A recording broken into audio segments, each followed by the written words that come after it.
David Charns. Okay, David, I need to ask you, because you know the local lay of the land. There's a city councilman who is saying this, and I just want you to weigh in on this statement. The hospitals are not really well equipped to handle this many victims in the Lewiston area. He is calling in, they are calling in, or he is calling for all off-duty staff. This is Robert McCarthy, who's a Lewiston city councilor. Give me your feel, knowing that area, knowing, having been in that area, living there, your reaction to hearing that.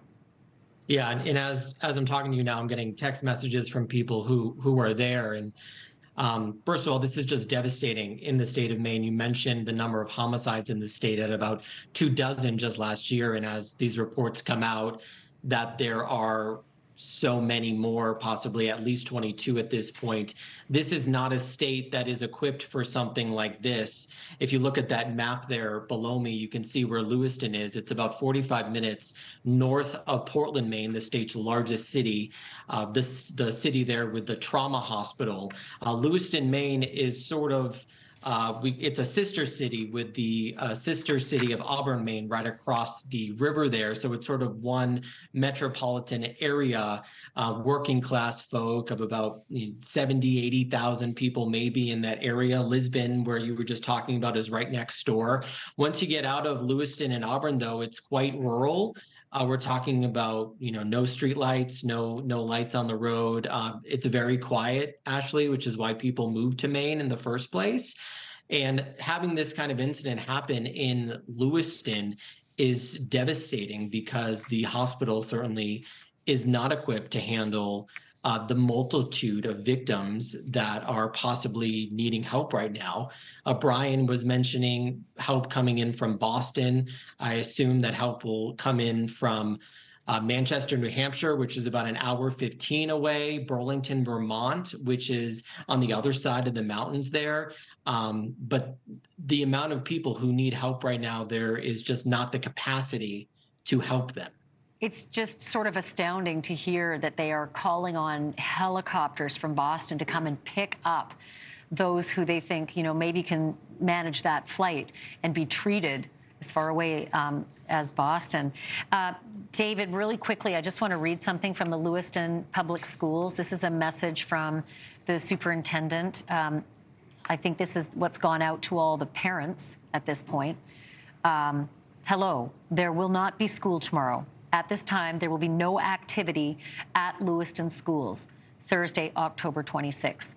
There remains a lot of unknowns at this time. Information moves quickly, but not always accurately. Please continue to shelter in place or get to safety.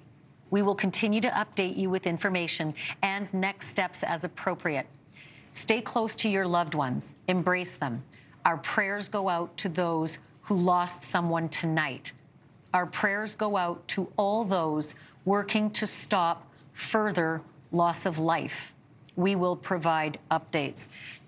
David Charns, having lived and worked in this community, and having been a broadcaster and, obviously having done breaking news in this community, it's hard to hear my colleague Brian Enton saying he can already hear the helicopters in the air.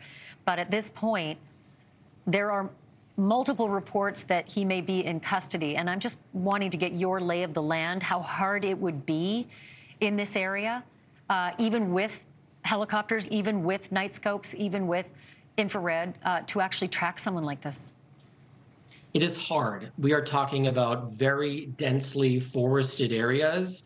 It is, there are a lot of trees in Maine. That is no secret. There is a lot of rural homes. I covered a search for a person who shot a police officer. It took several days to find him, and they knew the general area where he was. And that took 3, 4, 5 days, I believe. So there are a lot of places to hide, I would put it like that. And knowing that they found his car in the area of Lisbon, which is about a 20-30 minute drive from Lewiston, again, in a rural area, you don't know what this person could be, where they could be, and certainly not having daylight out there and not having daylight for at least 7, 8 more hours.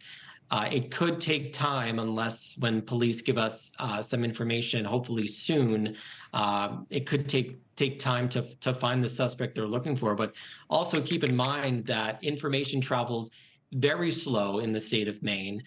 In other states, when there's a blizzard or a major news event, the governor comes out, folks come out and have news conferences.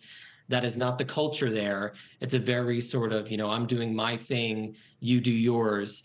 And like I said a couple minutes ago, this is just really the worst place for this to happen with the amount of casualties that we're hearing. Thank you for watching. Go to newsnationnow.com to find NewsNation on your television provider. And don't forget to click the red subscribe button below to get more of NewsNation's fact-driven, unbiased coverage.